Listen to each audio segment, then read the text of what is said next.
kalau disuruh memilih mana yang lebih penting bagi santri, saya nggak bisa memilih karena kedua-duanya itu penting.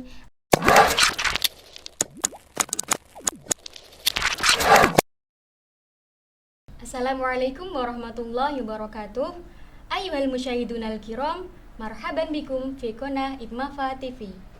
Barnamijuna al-yaum min silsilati baramiji daurah li qismi ta'limi lughah al-arabiyyah bi Jami'ati Madali'il Falah al-Islamiyah aw nusamma bidrakor. Barnamijuna al-yaum bisyaklil hiwar. Qabla dhalik ismahu li an u'arrifa nafsi. Ana Nafilatul Karimah wa kuntu huna karaisatil jalsah wa sanastahdimu al-lughatal arabiyyah wa lughah Indonesia. Sebagai warga Pati dan Impafa juga terletak di Pati, maka kita akan mengangkat tema pada acara Drakor acara Drakor ini dengan tema Goblin. Goblin huna laisa bimakna min maudu film Korea, lakin bimakna ayo go belajar bahasa internasional. Orang Pati pasti tahu kan apa arti go? Go adalah sisipan kata dari bahasa orang Pati. Oke, al-an qad ahdarat ma'ana uhtina al-mahbubah Nadila Latifatun Nikmah wa hiya talibatun min qismi ta'limi lughah arabiyyah wa kanat mutafawwiqatan fil madrasah al-islamiyah Madali'il Falah Hajan. Tayyib, kaifal hal ya Nadila? Alhamdulillah kuntu bi sihah wal afiyah wa anti ya ukhti Nafil kaifa bihaluki? Wa ana bisihha wal afiyah aidan. Alhamdulillah. Wa kaifal kuliah wal muhadarah? Alhamdulillah ala kulli hal khair walau kunnal an nadrusu an bu'din walakin la ba'sa li annana al-an labudda alaina an nadrusa minal bait. Oke, natakalam 'ani syabab au nusamma bi generasi milenial. Apa sih pentingnya kita belajar bahasa asing pada zaman sekarang ini? Tayyib ya ukhti Nafil, kama qulti anna syababana al-yaum nusamma bi generasi milenial. Wa kana generasi milenial itu kan identik dengan asri surati sinaiyati atau era revolusi industri. Era revolusi sendiri merupakan sebuah dampak dari globalisasi yang semakin pesat di dunia ini. Jadi, kalau kita melihat sekarang ini globalisasi kita itu kan sekarang mengaju atau berkiblat di barat ya. Nah, oleh karena itu kita itu mau tidak mau harus membuka diri untuk belajar bahasa asing, karena kalau kita nggak mau belajar bahasa asing, so kita itu akan menjadi primitif gitulah istilahnya. Karena dengan adanya bahasa asing ini kita berusaha untuk menjalin komunikasi dan juga interaksi dengan dunia lain, dan tentunya ini akan mempermudah kita untuk mencapai berbagai macam hal di era revolusi industri dan globalisasi saat ini ya Uti Nafil. Seperti itu kira-kira. Oke, jadi penting sekali ya. Kalau Mbak Nadila sendiri itu belajar bahasa asing melalui perantara apa, media apa aja? Ya banyak, kita kan sudah diajari bahasa asing. Misal bahasa asing yang paling urgent sekarang itu kan ada bahasa Arab sama bahasa Inggris ya. Kalau bahasa Inggris ya nahnu nata'allamul lughatal injiliziyah masalan fil madrasah, fil jami'ah, atau yumkin fid daurah, dan juga bahasa Arab juga seperti itu. Apalagi sekarang kan banyak juga dibuka kursus-kursus online yang juga menawarkan bagaimana kita bisa belajar bahasa asing dengan mudah dan cepat. Jadi sekarang ini banyak sekali media-media untuk kita bisa belajar bahasa asing tentunya ya Ukhti Nafila. Oke. Kita sebagai generasi milenial kan harus manfaatkan apa yang ada seperti aplikasi Udictionary atau apa aja itu. Sekali. Itu apa sih kekurangan kalau belajar melalui aplikasi tersebut? Mungkin kalau seandainya kita belajar langsung kan enak karena lebih mudah lah kita menyerap informasi dari guru kita. Tetapi kalau untuk aplikasi-aplikasi seperti itu kan mungkin dari segi keakuratan juga perlu dipertimbangkan lagi ya Uti Nafil. Tapi ala kulli hal kita bisa belajar bahasa asing dari berbagai macam media dan juga sarana lah istilahnya seperti itu. Kalau kita melihat sejarah Indonesia ya, siapa aja sih tokoh nasional Indonesia yang pernah go internasional atau bahkan menjadi tokoh internasional sendiri karena kemampuan bahasa asing mereka?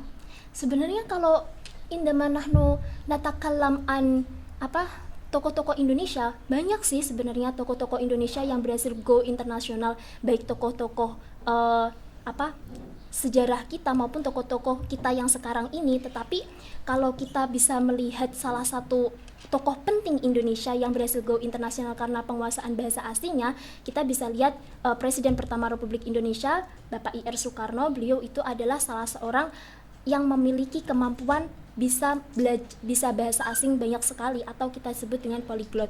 Jadi I.R. Soekarno sebagai founder di Indonesia itu, tentu beliau itu membangun Indonesia tidak hanya dari segi internalnya, tapi juga dari segi hubungan eksternalnya dengan negara-negara lain. Bayangkan kalau seandainya I.R. Soekarno waktu itu tidak menguasai bahasa-bahasa asing, apa yang akan terjadi? Mungkin Indonesia belum sampai seperti ini. Jadi penguasaan I.R. Soekarno waktu itu terhadap bahasa asing itu mempermudah I.R. Soekarno untuk membangun Indonesia dari segi hubungan eksternalnya. Dan masih banyak lagi tokoh-tokoh Indonesia yang juga go internasional seperti Gus Dur, B.J. Habibie, dan lain sebagainya. Oke, itu kalau dilihat dari sejarah ya. Bagaimana kalau kita kaitkan apa itu dengan keadaan kita sekarang yang sebagai santri, yang setiap harinya kita selalu belajar bahasa Arab, bersinggungan dengan bahasa Arab, itu bagaimana? Apakah kita bisa juga go internasional dengan kemampuan bahasa Arab kita itu? Ya, tobaan, karena menurut saya bahasa Arab itu sekarang justru menjadi bekal yang luar biasa bagi kita. Karena begini ya Ukhti Nafil, orang-orang sekarang itu belajar bahasa Arab itu alasannya bukan lagi tentang hanya sebatas li'anna lughatal arabiyyah lughatad din, li'anna lughatal arabiyyah lughatal Qur'an, lughatal hadis, wa lughata ahlul jinan, seperti itu ya. Tetapi lebih dari itu, kepentingan orang sekarang mempelajari bahasa Arab itu sudah semakin beragam. Kita bisa lihat kepentingan dari segi ekonomi. Kita tahulah kalau negara-negara Arab itu banyak menyumbang perekonomian dunia. Sebut saja Saudi Arabia dengan minyak tanahnya yang luar biasa. Tentu ini sangat menarik bagi negara-negara lain untuk menjalin kerjasama dengan negara-negara itu. Nah, untuk menjalin kerjasama yang baik dengan negara-negara itu, maka labudda alaina an nastati'a lughatal arabiyyah, karena mereka menggunakan bahasa Arab juga kan. Seperti itu. Dan selain itu, negara-negara Timur Tengah sekarang juga sedang besar-besaran mengadakan beasiswa untuk santri-santri dan juga untuk masyarakat lah istilahnya, agar mereka bisa belajar di luar negeri. Kalau seandainya kita ingin mendapatkan beasiswa tersebut, maka ya labudda alaina an nastati'a an natakallam bil lughatil arabiyyah, dan juga menguasainya. Jadi bahasa Arab itu istilahnya sekarang menjadi bekal yang luar biasa bagi kita untuk go internasional juga tentunya.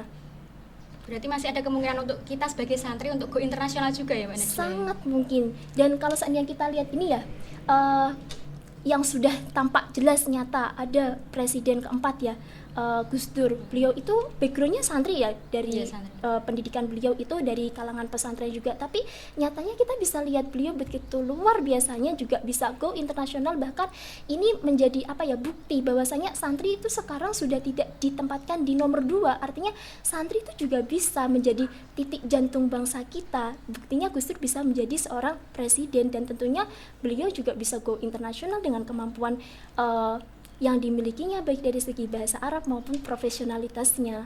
Lalu bagaimana kita sebagai santri untuk mengikuti jejak Gus Dur tersebut untuk juga go internasional? Gimana caranya kita mengikuti jejaknya?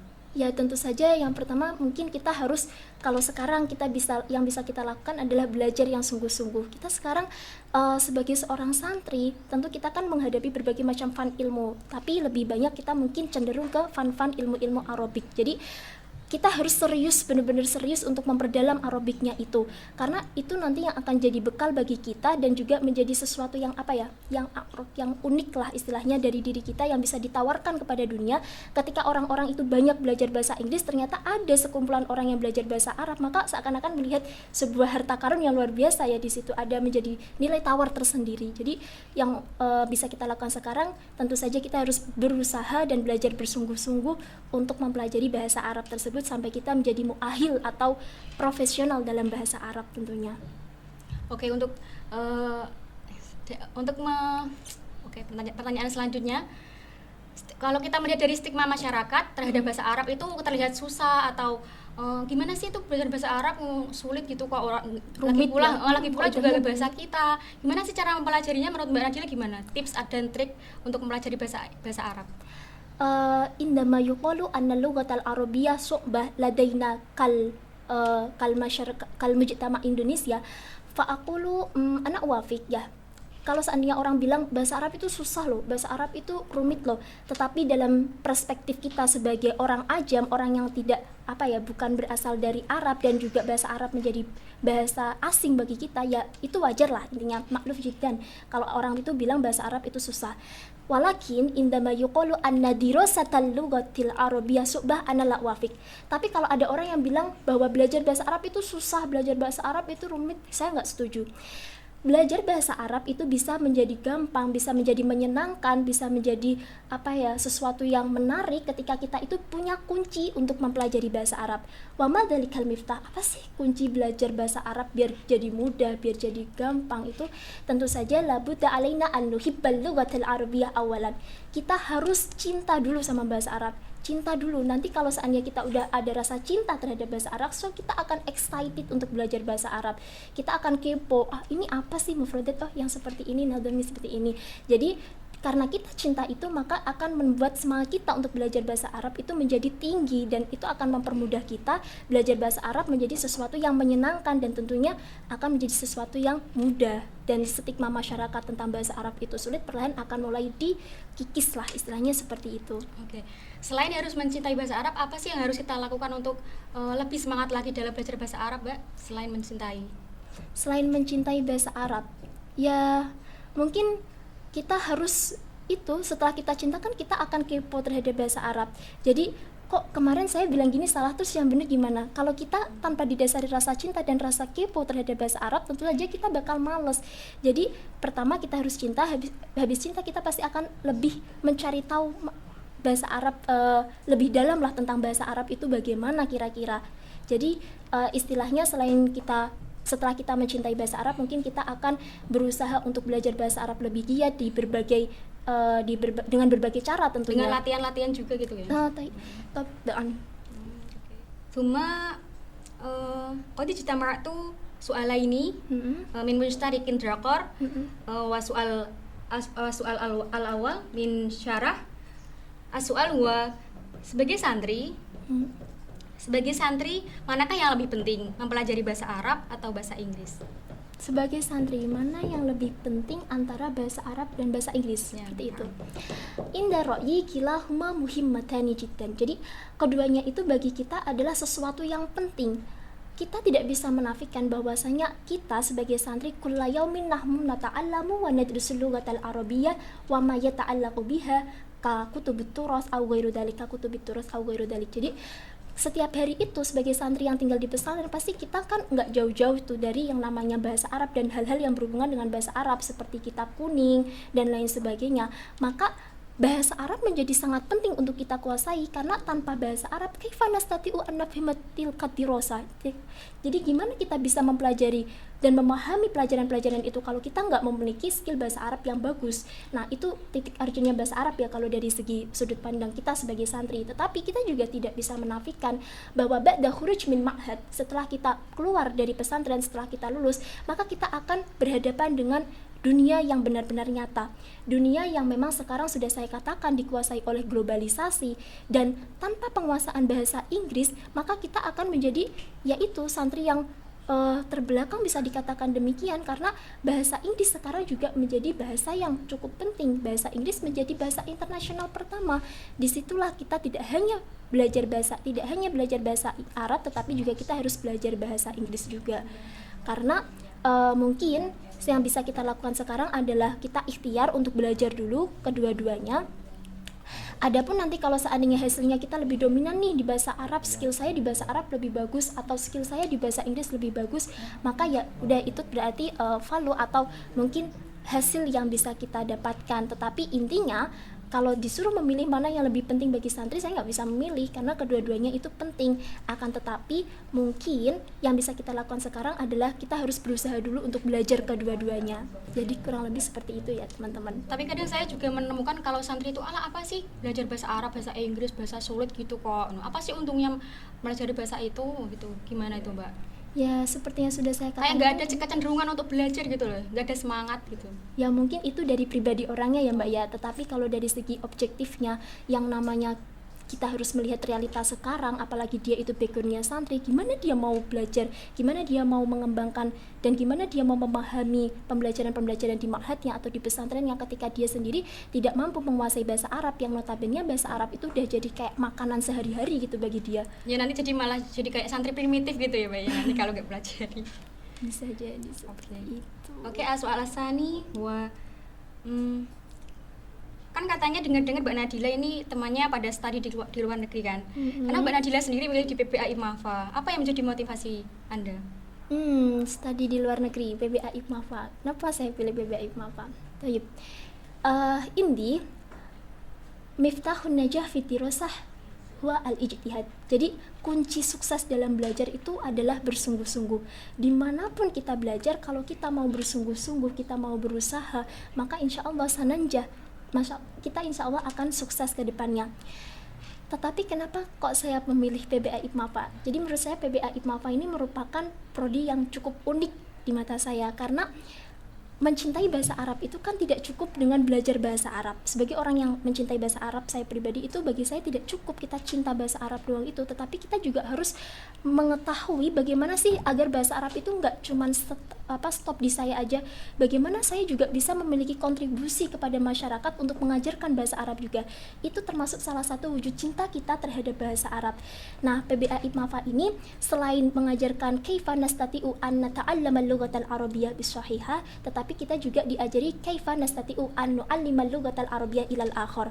Bagaimana kita juga bisa mengajarkan bahasa Arab kepada orang lain.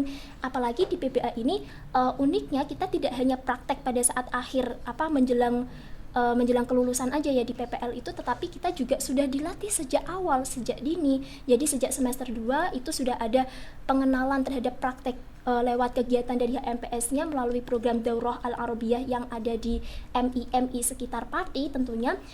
Dan itu akan sangat menjadi bekal bagi kita untuk kemudian nanti akan praktek ketika kita menghadapi masyarakat luas nantinya. Kurang lebih seperti itu. Jadi PBA IPMAFA itu unik sekali Mbak Nafil. Nah, jadi untuk kalian yang ingin belajar bahasa Arab atau memperdalami bahasa Arab dan ingin mengajarkan bahasa Arab kepada masyarakat sekitar Anda bisa daftar ke PBA IPMAFA sekarang juga.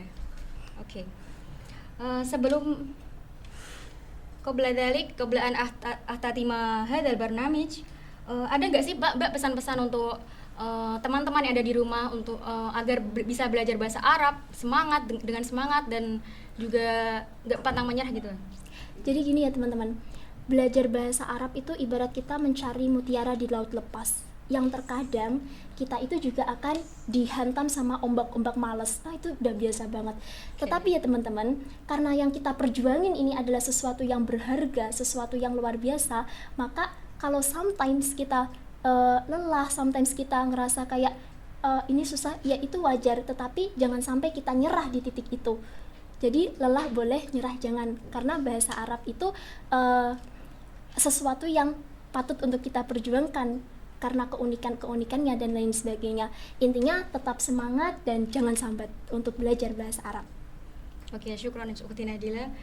Untuk teman-teman yang ada di rumah, kita punya kuis untuk kalian semua. Kuisnya adalah apa bahasa Arabnya prodi PBA. Kirim jawaban kalian sebanyak-banyaknya di kolom komentar Instagram PBA IPMAFA, dan jangan lupa tag ketiga teman kalian karena kita punya hadiah voucher pulsa gratis untuk 2 orang pemenang. Jangan lupa ya, kirim jawaban sebanyak-banyaknya dan jangan lupa tag ketiga teman kalian. Oke.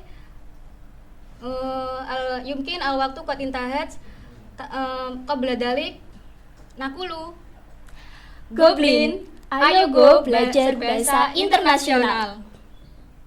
Syukron lahtimamikum wal afu minni.